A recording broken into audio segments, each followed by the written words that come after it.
السلام علیکم ورحمۃ اللہ وبرکاتہ۔ Muhammad Qasim Ali Baig, lecturer Urdu, government degree college women's Nalgonda,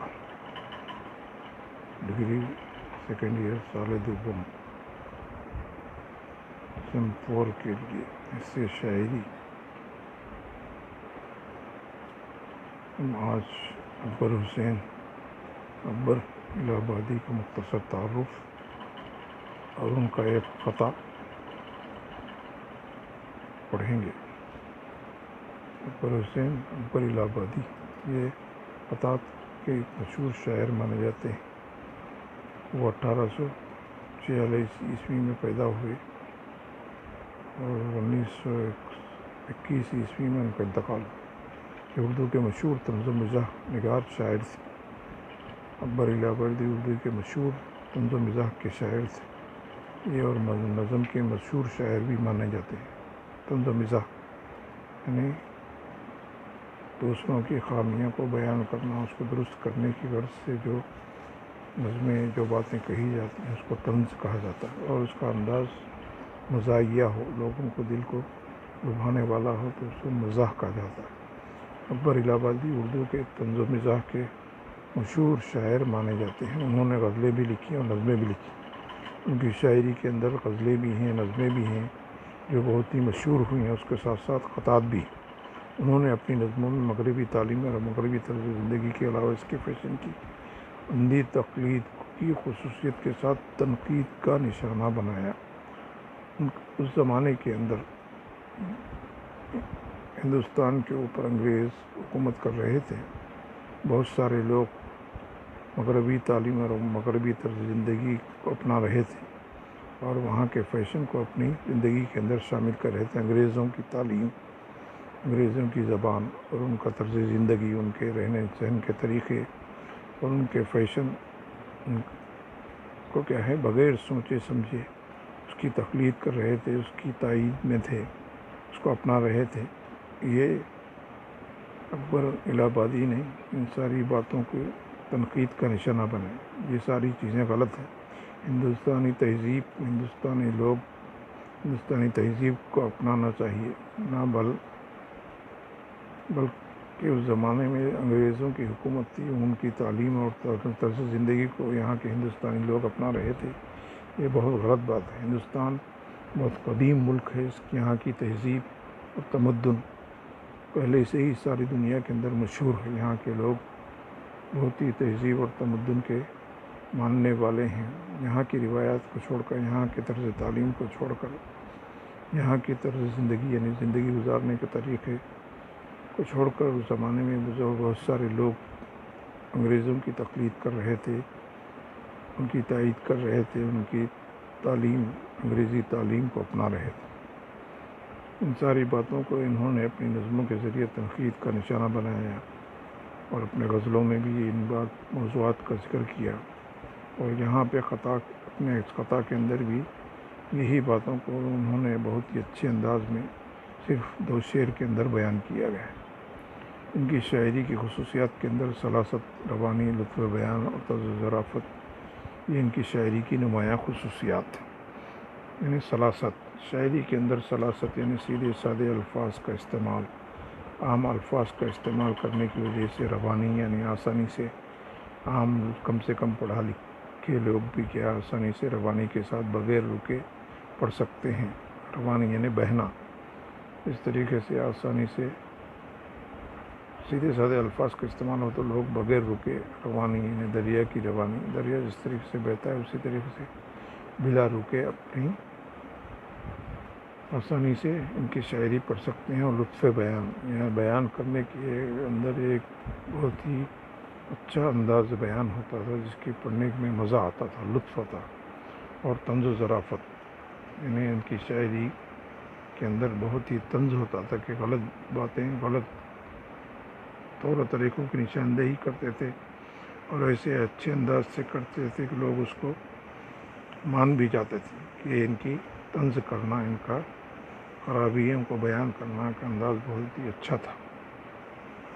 اور ظرافت یعنی مزاحی انداز بھی ان کی شاعری کے اندر ہوتا تھا۔ انہوں نے اپنی شاعری سے اصلاح معاشرہ کا کام لیا اور بیجا یورپی طریقوں کا اختیار کرنے کی سخت مخالفت۔ ان کی شاعری کے ذریعے وہ اپنے معاشرے کی خرابیوں کو دور کرنے یعنی اصلاح معاشرے کو غلط طریقوں سے نکالنے کے لیے، غلط طرز زندگی کو گزارنے کا جو رواج چل رہا تھا اس کو غلطیوں سے بچانے کے لیے، معاشرے کی اصلاح، معاشرے کے سدھار کے لیے اپنی شاعری کے ذریعے کام لیا۔ بیجا یورپی طریقوں کا اختیار کرنے کی سخت اور غیر ضروری یورپی طریقوں کو اپنانے کی سخت مخالفت کی، اپنانے کی سخت مخالفت۔ ایشیائی تہذیب اور ثقافت اور مشرق کے اقدار کی پاسداری ان کی شاعری کا خصوصی وصف۔ ان کی شاعری کے اندر ایشیائی تہذیب یعنی ہندوستانی تہذیب اور تمدن اور اس کے اطراف میں پائے جانے والے ممالک کی تہذیب اور تمدن و ثقافت کہ کس طریقے سے وہاں کے رسم و رواج تھے، کس طریقے سے یہاں پر تہوار مل جل کر منایا جاتا تھا، یہ ساری چیزیں قدر کرنے کے قابل ہیں۔ یہاں کی تہذیب اور تمدن اس زمانے کے اندر سارے دنیا کے اندر مانا جاتا تھا اور اس کی پاسداری کرنا، اس کا خیال کرنا یہاں کے لوگوں کا ایک اولین فرض۔ یہ ساری باتیں وہ اپنی شاعری کے ذریعے پیش کرے، لوگوں کو سمجھائے کہ کس طریقے سے ایشیائی تہذیب، ہندوستان کی تہذیب اور ثقافت ساری دنیا کے اندر مائی جاتی ہے۔ یہاں کی گنگا جمنی تہذیب کی ساری دنیا کے اندر قدر کی جاتی ہے۔ یہاں پر ہر زبان اور ہر رنگ و مذہب و ملت کے ملنے جلنے والے لوگ مل جل کر زندگی گزارتے ہیں۔ یہ ساری باتیں ان کی شاعری کے اندر بہت ہی بہتر طریقے پر پیش کیا گیا۔ اکبر کے موروثی اعلیٰ نیشاپور ایران سے ہندوستان آ رہے تھے۔ ان کے باپ دادا جو کہ ہے نیشاپور یعنی ایران سے ہندوستان میں آئے تھے۔ اس زمانے میں بہت سارے لوگ اطراف کے ممالک سے ہندوستان کے اندر آئے تھے، یہاں کی تہذیب اور تمدن سے متاثر ہو کر یہاں پر آئے اور یہاں پر آ کے یہاں پر ہی بس گئے، کیونکہ ہندوستان بہت ہی مشہور تہذیب اور ثقافت کے اندر مانا جاتا تھا۔ انگریزوں کی جنگ پلاسی کے دوران اکبر الہ آبادی کے والد نے انگریزی فوج میں بہادری کے جوہر دکھائے۔ اس زمانے کے اندر انگریزوں کے خلاف جو 1857 غدر کے نام سے جنگ لڑی گئی، پہلی جنگ آزادی، اس کے علاوہ جنگ پلاسی جو بھی انگریزوں کے خلاف لڑی گئی تھی، اس کے اندر ان کے والد نے انگریزی فوج میں بہادری کے جوہر دکھائے۔ اس وقت ان کے والد انگریزی فوج کے اندر تھے، وہاں پہ بہادری کے جوہر دکھائے، انہیں بنگال کا صوبے دار مقرر کیا۔ ان کی بہادری کی وجہ سے اس زمانے میں انگریز حکومت نے ان کو بنگال کا صوبے دار ذمہ دار مقرر کیا تھا۔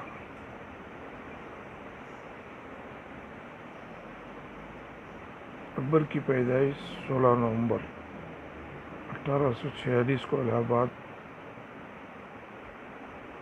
ضلع کے بادہ مقام پر ہوئی۔ ان کی پیدائشی تاریخ 16 نومبر 1846 کو الہ آباد کے ضلع بادہ کے اندر ان کی پیدائش ہوئی۔ ان کی پرورش مذہبی ماحول میں ہوئی۔ سماجی محفلوں اور مجالس عظمیٰ میں شریک ہوتے تھے۔ ان کی پرورش بالکل اس زمانے میں مذہبی ماحول میں ہوئی کہ ان کا پورا گھرانہ مذہبی ماحول میں ڈوبا ہوا تھا، بہت مذہب کی پابندی کی جاتی تھی۔ ایسے ماحول میں ان کی پرورش ہوئی۔ سما کی محفلیں اور مجالس عظمیٰ میں شریک ہوتے زمانے میں سما کی محفلیں ایسی محفلیں جس کے اندر کربلا کے واقعات اور کربلا میں شہید ہونے والوں کے واقعات اور ان کے باتیں ہوتی تھیں اور ان کی تاریخ میں مرثیے پڑھے جاتے تھے۔ ویسے مجالس کے اندر وہ شروع سے ہی شریک ہوتے رہے۔ گھر پر انہوں نے عربی، فارسی، اردو، ریاضی اور انگریزی پڑھی۔ شاعری کے ساتھ ساتھ اس زمانے میں مذہبی ماحول میں پرورش ہونے کے ساتھ ساتھ وہ کیا ہے عربی، فارسی، اردو اور ریاضی 3 زبانیں، عربی اس زمانے میں زیادہ عربی زبان اور فارسی زبان تھی، اس کے بعد اردو زبان بھی سیکھے، اس کے ساتھ ساتھ ریاضی میں حساب اور اس کے ساتھ ساتھ انگریزی زبان بھی پڑھی۔ انگریز حکومت کر رہے تھے ہندوستان پر، انگریزوں کی حکومت تھی، زیادہ لوگ انگریزی زبان کو ترجیح دیتے تھے، یہ بھی اسی طرح سے انگریزی زبان بھی پڑھے اور سیکھے۔ اس طریقے سے یہ 4 زبانوں کے ماہر مانے جاتے تھے، عربی، فارسی، اردو اور انگریزی۔ الہ آباد مشن اسکول میں داخلہ کیے گئے۔ یہ پڑھنے کے لیے، انگریزی زبان پڑھنے کے لیے کیا ہے، الہ آباد کے اندر مشن اسکول میں داخل ہوئے، وہاں پہ داخلہ لیا، وہاں پہ انگریزی سیکھی۔ انہوں نے انگریزی کتاب فیوچر آف اسلام، اس زمانے میں انگریزی زبان اتنی مشہور تھی، زیادہ لوگ انگریزی زبان کی کتابیں پڑھتے تھے، انہوں نے بھی فیوچر اسلام انگریزی زبان میں لکھا، یعنی اسلام کا فیوچر کیا ہے، آگے کس طریقے سے اسلام دنیا کے اندر پھیلنے والا ہے۔ بہت ہی سلیس اور بامحرہ ترجمہ کیا۔ انگریزی کتاب تھی جو فیوچر اسلام کے نام سے کسی نے لکھی تھی، اس کا کیا ہے، اردو زبان کے اندر بہت ہی سیدھے سادے سلیس زبان کے اندر اور محاوروں کے ساتھ اس کا ترجمہ کیا، جو بہت ہی مشہور ہوا۔ ملازمت کا آغاز منصفی میں عرضی نویس کی حیثیت سے کیا۔ یہ اپنی پہلی ملازمت پڑھنے کے بعد منصفی یعنی عدالت کے اندر عرضی نویس، یعنی کسی کی درخواست لکھنے والے کو عرضی نویس ہو، جو کوئی بھی اپنی شکایت لے کر آتا تھا اس کو ایک درخواست کی شکل میں ایک پیپر پر لکھ کر کورٹ کے اندر منصف کے سامنے پیش کیا جاتا تھا۔ اس کو لکھنے کے لیے جو مقرر ہوتے تھے اس کو عرضی نویس کہا جاتا ہے۔ یہ ملازمت کا آغاز عدالت کے اندر منصفی کے اندر عرضی نویس کی حیثیت سے کیا۔ 1866 میں مختاری کا امتحان کامیاب کیا اور نائب تحصیلدار مقرر ہوئے۔ 1866 عیسوی میں مختاری کا امتحان، یعنی انٹرمیڈیٹ آرٹ کے زمانے میں SSC کے بعد انٹرمیڈیٹ کا امتحان جو ہوتا ہے، اس وقت مختاری کا 10ویں پاس کرنے کے بعد ملازمت کا آغاز تو کر دیا، لیکن 12ویں پاس ہونے کے بعد وہ کیا ہے، مختاری کا امتحان کامیاب کرنے کے بعد نائب تحصیلدار یعنی اس زمانے کے اندر ڈپٹی یا مالو کے عہدے پر وہ مقرر ہوئے 12ویں پاس ہونے کے بعد۔ عدالت خفیہ کے منصفی کے عہدے سے مامور ہیں۔ اس کے بعد کیا ہے، عدالت کے اندر خفیہ انٹیلیجنس کے منصفی کے عہدے پر فائز ہوئے، انٹیلیجنس کے اندر منصف کی حیثیت سے فائز ہوئے، اور 1903 میں وظیفہ پر سبکدوش ہوئے، اور 1903 کے اندر یہ وظیفہ پر ہٹ گئے، وظیفہ پر سبکدوش ہوئے، اپنی ملازمت مکمل کر کے فارغ ہو گئے۔ اردو زبان ادب کی خوب خدمت کی۔ وظیفے پہ ہٹنے کے بعد وہ اردو ادب کے اندر بہت ہی خوب خدمت کرے، ہر قسم کی شاعری، نظمیں اور غزلیں، قطعات، رباعیات، ہر قسم کی شاعری کی ملتی ہیں، زبان کی ادب کے اندر ملتی ہیں۔ 1961 میں اکبر نے اس دار فانی سے کوچ کیا۔ ان کا کلیات مکاتب اکبر، فیوچر اسلام، اردو ترجمان کی یادگار ہیں۔ اسی طریقے سے اردو ادب کی خدمت کرتے ہوئے 1961 میں اکبر نے اس دار فانی سے، یہ فنا ہونے والی دنیا سے ہمیشہ ہمیشہ کی دنیا کی طرف، یعنی آخرت کی زندگی کی طرف کوچ کر گئے، یعنی انتقال کر گئے، منتقل ہو گئے۔ یہ دنیا سے، فنا ہونے والی دنیا سے ہمیشہ ہمیشہ کی دنیا کے اندر منتقل ہو گئے، یہاں سے چلے گئے۔ ان کے کلیات کے اندر، ان کی شاعری کے مجموع کے اندر مکاتب اکبر اور فیوچر آف اسلام، جو انگریزی کتاب کا ترجمہ ہے، یعنی اسلام کا فیوچر کس طریقے سے اسلام ہندوستان کے اندر، ساری دنیا کے اندر پھیلنے والا ہے، جو ترجمہ یہ انہوں نے کیا، یہ بہت ہی اردو ان کی یادگار مانی جاتی ہیں، بہت ہی مشہور کتابیں مانی جاتی ہیں۔ یہ اکبر الہ آبادی کا مختصر تعارف، ان کی شاعری، ان کے کارنامے اور ان کی زندگی، کس طریقے سے وہ پڑھائی کرے، کہاں کہاں پر ملازمت کرے، کس طریقے سے وہ ملازمت کے ساتھ ساتھ اردو ادب کی خدمت کرتے رہے، بہت سی نظمیں لکھی ہیں، غزلیں لکھی ہیں، کلیات شاعری کے مجموعے ہیں۔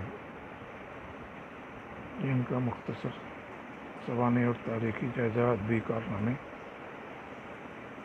ہوئے۔ اس کے بعد ان کا خطا اکبر حسین اکبر الہ آبادی، اس خطا کے اندر وہ ایک بہت ہی اہم موضوع کی طرف اشارہ کرتے ہوئے کہتے ہیں کہ سب جانتے ہیں علم سے ہے زندگی کی روح، بے علم ہے اگر تو انسان ہے ناتمام، بے علم وہ ہنر ہے جو دنیا میں کوئی قوم نیچر کا ہے تقاضا رہے بن کے وہ غلام۔ دنیا کے اندر علم کی جو اہمیت ہے وہ آج کل سارے لوگ جانتے ہیں، اور علم حاصل کرنا حدیث کے اندر فرمایا گیا ہے کہ علم حاصل کرنا ہر مسلمان مرد عورت پر فرض ہے۔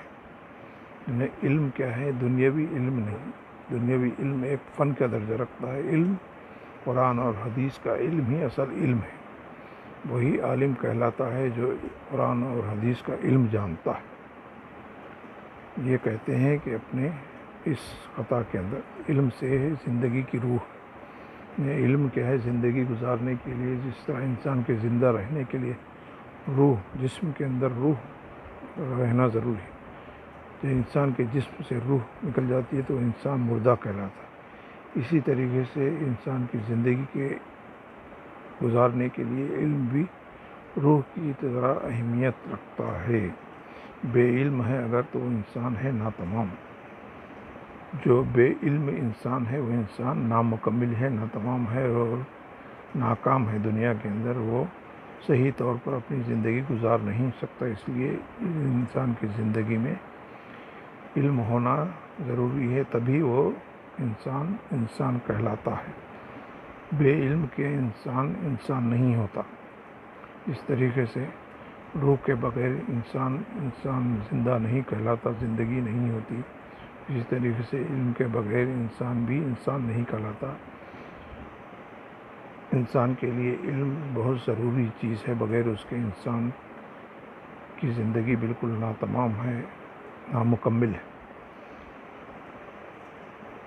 آگے شعر کے اندر کہتے ہیں کہ بے علم وہ بے ہنر ہے جو دنیا میں کوئی قوم، اگر دنیا کے اندر کوئی بھی قوم جو بے علم ہے اور بے ہنر ہے، علم بھی ہونا ضروری ہے، اس کے ساتھ ساتھ ہنر بھی ہونا ضروری ہے۔